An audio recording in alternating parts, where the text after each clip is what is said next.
नमस्कार, आप देख रहे हैं फर्स्ट बिहार झारखंड और मैं आपके साथ वंदना।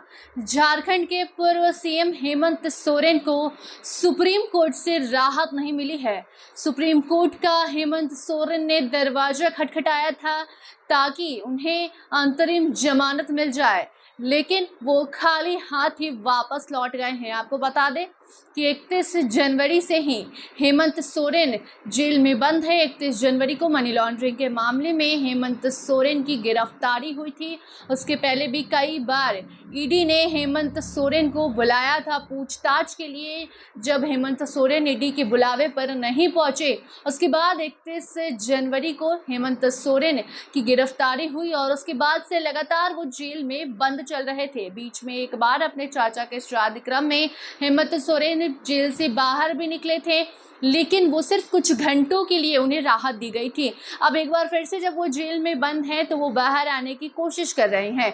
और इस बीच अब खबर ये है कि हेमंत सोरेन के बाहर आने को लेकर जो सुनवाई है वो 13 तारीख को होगी। 13 तारीख को देश भर में चौथे फेज का मतदान होगा और उसी दिन ये सुनवाई होगी जब मालूम चलेगा कि हेमंत सोरेन जेल से बाहर आएंगे या नहीं। आपको बताना चाहेंगे कि हेमंत सोरेन झारखंड के पूर्व मुख्यमंत्री हैं। जब उनकी गिरफ्तारी होने वाली थी उसके पहले ही हेमंत सोरेन गायब हो गए थे। उसके बाद उन्होंने सीएम पद से इस्तीफा दे दिया और उसके बाद उनकी जब गिरफ्तारी हुई तो लगातार वो जेल में बंद हैं। चुनाव का मौसम है, ऐसे में उनकी पार्टी को उससे खूब असर भी पड़ रहा है और यही कारण है कि अब वो चाहते थे कि जेल से बाहर आ जाएं। भले ही अब वो मुख्यमंत्री नहीं हैं, लेकिन अभी भी उनका जो रुतबा है वो पहले जैसा ही है। उसी को बरकरार रखने के लिए इस चुनावी माहौल में वो बाहर आने की कोशिश कर रहे हैं, लेकिन उन्हें कोई भी राहत नहीं मिल रही है।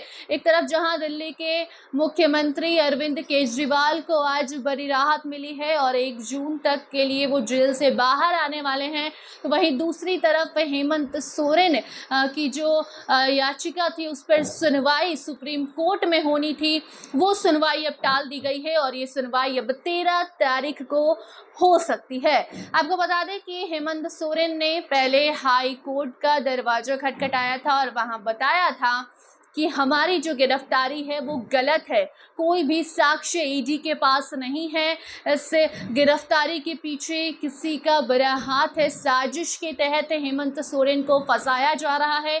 लेकिन जब हाई कोर्ट में सुनवाई हुई उस दौरान हेमंत सोरेन की गिरफ्तारी के साक्ष्य को लेकर ईडी ने कहा कि हम आपको प्रूफ दे रहे हैं और उसके बाद उस याचिका को खारिज कर दी गई। जिसके बाद हेमंत सोरेन सुप्रीम कोर्ट जाते हैं और सुप्रीम कोर्ट का दरवाजा खटखटाते हैं और जब सुप्रीम कोर्ट का वो रुख मोड़ते हैं तो आज जो खबर सामने आई है वो ये है कि सुप्रीम कोर्ट ने भी हेमंत सोरेन को कोई राहत नहीं दी है। 13 मई को अब एक बार फिर से सुनवाई होगी और मालूम चलेगा कि हेमंत सोरेन जेल से बाहर आएंगे या फिर नहीं आएंगे। कोई खबर आती है तो आपको जरूर बताएंगे। देखते रहिए फर्स्ट बिहार झारखंड। धन्यवाद।